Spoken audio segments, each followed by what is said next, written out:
सनातन धर्म में शंकराचार्य जी की इतनी बड़ी प्रतिष्ठा है और उस मैं कहूंगा सो कोल्ड शंकराचार्य ने जो बयान दिया कि धारा 370 हम वापस लेकर के आएंगे, मतलब ये सोच करके तो रूह कांप उठती है कि इससे बड़ा पाप कोई अधर्म, कोई राष्ट्रघात, राष्ट्रद्रोह को नहीं हो सकता। इसलिए शंकराचार्य के ऊपर मैं तो कहता हूं राष्ट्रद्रोह का मुकदमा चलना चाहिए, उनका धर्म से बहिष्कार कर देना चाहिए। मजाक हो गया। शंकराचार्य जैसे महापुरुष के तप के ऊपर ये कलंक ही नहीं, एक तरह से ये जन्म जन्मांतरों के लिए अपने लिए नरक जैसा काम किया है। हमारे जो भी उनके आगे शंकराचार्य लगाना भी बहुत शर्मिंदगी की बात है। अपने देश में अपने सनातन धर्मियों की और विदेशों में भी जो हमारे सनातन धर्मी बसे हैं उनकी रक्षा और सुरक्षा के लिए हमें कुछ सोचना चाहिए। बांग्लादेश में अपने सनातन धर्मी हिंदुओं के ऊपर अत्याचार हो रहे हैं, क्रूरताएं हो रही है। मैं तो आज एक आह्वान करता हूं, मैं एक बहुत बड़ा अमाउंट जिस भी माध्यम से होगा हम बांग्लादेश भेजेंगे और जिनके ऊपर अत्याचार हो रहे हैं उनको आर्थिक दृष्टि से भी सपोर्ट करेंगे, मोरली भी सपोर्ट करते हैं और पॉलिटिकली भी भारत सरकार से लेकर के जो भी तंत्र हो सकता है, अमेरिका से लेकर के और यूएनओ तक हम वो दबाव बनाएंगे। हमारा प्रभाव होना चाहिए कि हिंदुओं पर कोई अत्याचार ना कर सके।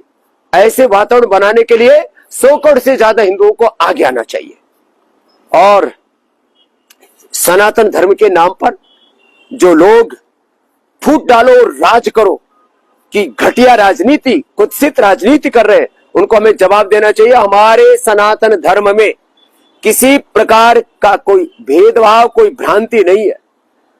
हमारे यहां पर तो जो पुरुष सूक्त में यजुर्वेद के 40 अध्याय में का ब्राह्मण समुखमासित बाहु राजन्याकृत उरुतदस्य अद्वैश्य पद्भ्याम शूद्रो अजायत, जो अज्ञान से लड़े वो ब्राह्मण, जो अन्याय से लड़े वो क्षत्रिय, जो अभाव से लड़े और अभाव की पूर्ति करके सबके जीवन में सद्भाव समृद्धि बढ़े वो वैश्य, और जो शुचितापूर्ण कार्य करे उसको शूद्र का है। और हमारा तो सिर चरणों में झुकता है, हमने तो शूद्र को अछूत नहीं माना, उसको प्रणाम किया है। और फिर भी जो है कुछ लोग ऐसे उल्टी पुल्टी भय भ्रम भ्रांति डाल करके और हिंदुओं को बदनाम करना चाहते हैं। तो मैं सबसे आज आह्वान करता हूं कि आइए आप सब मिलकर के, ना हमने जाति के नाम पर भेदभाव किया है और हमने तो एक मनुष्य की जाति मानी है।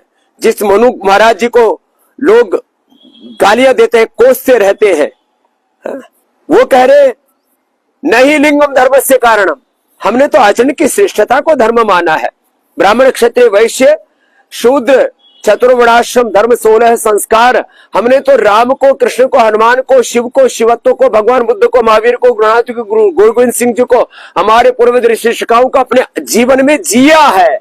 हम तो सारे ब्रह्मांड को अपने पिंड में मानते हैं। हम जाति के नाम पर भेदभाव नहीं करते और किस छुआछूत का तो प्रश्न ही नहीं। हम शूद्र जिनको कहा जाता है उसको भी अछूत नहीं मानते, लेकिन फिर भी कुछ लोग जो है हमारे यहां पर भेदभाव की कुत्सित राजनीति कर रहे हैं। मैं उनसे भी कहूंगा आप जो है अपने इन लोगों के गलत इरादों से आप अपने आप को बचाइए और पूरे देश को बचाने के लिए खुद भी आगे आइए।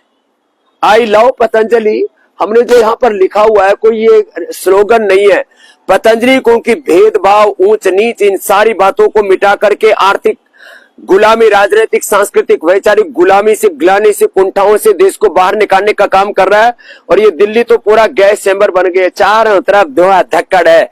मैं भी आया तो मैंने देखा, कल मेरी आंखों में भी जलन, गले में थोड़ी खराशी, या मैंने पूछा तो बोले ज्यादातर लोगों को कफ खांसी हो रखा है और इस कफ कोल्ड खांसी से बचने का एक ही उपाय है, कमजोर आदमी को धूल धक्कड़ भी अंदर चिपकता है, बीमारी, बैक्टीरिया, वायरस भी चिपकते हैं। प्राणायाम करो, कपालभाति, भस्त्रिका, अनुलोम विलोम करो रोज 5 से 7:30 आस्था पर मेरे साथ जुड़ो। और जो सुबह नहीं जुड़ सकते 5 से 7:30 इंडिया टीवी पर नहीं जुड़ सकते, शाम को 9 बजे मेरे साथ जुड़ो, योग करो और सांसारी ब्रोनकोम का दूध में हल्दी शिलाजीत च्यवनप्राश का उपयोग करो, तभी आप अपने आप को बचा पाओगे। योग, आयुर्वेद और स्वदेशी सनातन जीवन पद्धति मूल्य आदर्श इस देश को बचाएंगे। ये संकल्प हम जन जन तक पहुंचाएंगे। आप भी कहो आई लव पतंजलि, आप भी कहो आई लव माई इंडिया, अंग्रेजी में बोलना हो तो I love my Bharatvarsh Aryavarta desh, I love yog, I love Ayurveda, I love Sanatana, I love everyone. बहुत बहुत धन्यवाद, बहुत बहुत प्रणाम। भगवान बाबा रामदेव ने आपके 370 वाले बयान का गलत मतलब निकालकर आपके लिए बड़े गंदे अपशब्द बोले हैं। आप उनको उत्तर दीजिए। अब हम उनको क्या उत्तर दें? ये जो आपने पोस्ट लिखी है ना, ये अपने आप में उनको उत्तर है। आपने लिख दिया कि गलत मतलब निकालकर। अब हम तो नहीं कह रहे हैं, हम तो पक्ष हैं। हम तो कुछ कहेंगे भी तो आप कोई भी कहेगा कि ये तो पक्ष हैं, लेकिन आप तो निष्पक्ष हो। आपको पता चल गया कि बाबा रामदेव गलत मतलब निकाल करके बोल रहे हैं और फिर बड़े गंदे अपशब्द बोले हैं। अब गंदे अपशब्द बोल करके अगर कोई गंदे और अपशब्द बोलेगा तो अपने मुख से बोलेगा तो उसके मुंह में गंदगी हो गई कि नहीं? तो जिसके मुंह में खुद गंदगी खुद ही भर ले रहा है उसको हम क्या कहें? उसको अपना मुंह खुद गंदा कर रहा है। ऐसा करने से उनको क्या प्रसन्नता हो रही है पता नहीं। बात यह है, थोड़ा सा समझ लेने की ज़रूरत है। आपने तो समझा है, इसीलिए आपने ठीक बात कह दी कि कश्मीर से धारा 370 हटाई गई।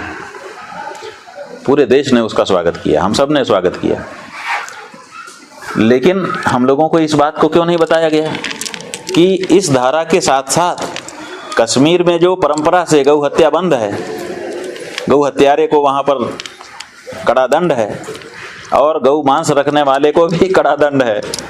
ये जो कानून वहाँ पर था, इस कानून को भी हम हटा दे रहे हैं। अब यहाँ पे सहज हो जाएगा गाय को मारना। ये जो बात थी, ये तो पूरे देश के हिंदुओं को बताई जानी चाहिए थी नहीं।